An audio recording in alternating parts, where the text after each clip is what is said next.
Bonjour à tous et bienvenue le lundi 1er mai, c'est la fête du travail.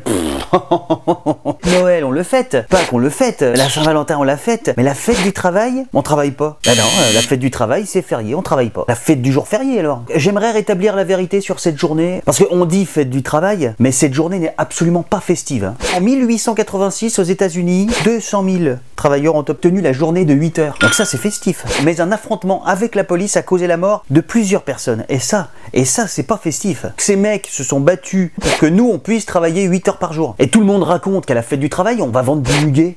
Non mais ça n'a rien à voir. Non mais merde. Je fais donc cette vidéo pour remettre les choses en place parce qu'il y a trop de gens qui ne sont pas au courant, trop de pays, trop de vendeurs et de vendeuses de muguet qui savent pas pourquoi ils vendent du muguet. Bon, à part se dire que ça va leur rapporter un peu de pognon, mais la vente du muguet ça veut dire quelque chose. C'est pas anodin. Hein.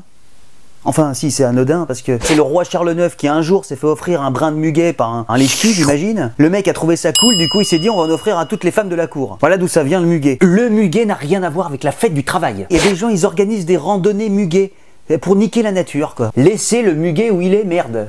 Et en même temps, il y a de quoi se planter, hein. Tu tapes 1er mai sur Google, tu tombes que sur des fleurs. Et puis je trouve ça inadmissible qu'un jour, des mecs ont transpiré comme des porcs pour que nous, on puisse travailler 8 heures, et qu'en plus, on nous donne un jour férié. Dans un patelin qui s'appelle le Montbar. Alors, les mecs sont super bizarres. En fait, ils vont casser des branches dans les arbres, devant la femme qui convoite. C'est que le mec, il casse une branche, il la pose devant, et il fait ça de nuit. Ça doit faire flipper quand même, hein. Donc s'il y a des gens de Montbar qui voient cette vidéo, n'hésitez pas à commenter, j'aimerais en savoir un petit peu plus sur cette tradition étrange. En République tchèque, dans la nuit du 31 au 1er mai, si vous allez là-bas, un de ces quatre, ils se protègent contre les forces du mal. Ils allument de grands feux dans des lieux élevés et puis donc ils dansent autour du feu, ils mangent et ils boivent toute la nuit. En Amérique latine, les gens pique-niquent et jouent au foot. Au Mexique, c'est la fête de l'été, ils fêtent la récolte des tomates au Mexique. Aux Pays-Bas et en Suisse, alors là, la fête du travail, c'est une journée comme les autres. Voilà, au moins, eux, ils fêtent le travail.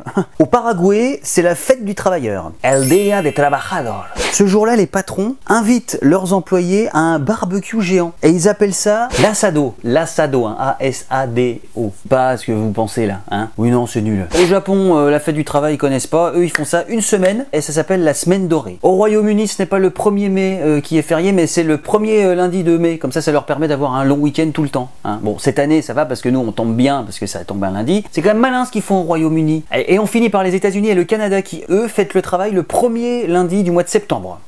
Et puis on fête aussi la journée mondiale du rire le 1er mai. Voilà, ça c'est fait. À vous de rire. Pensez au coup de pouce et nous on se retrouve mercredi prochain pour une nouvelle vidéo. Abonnez-vous pour voir la suite.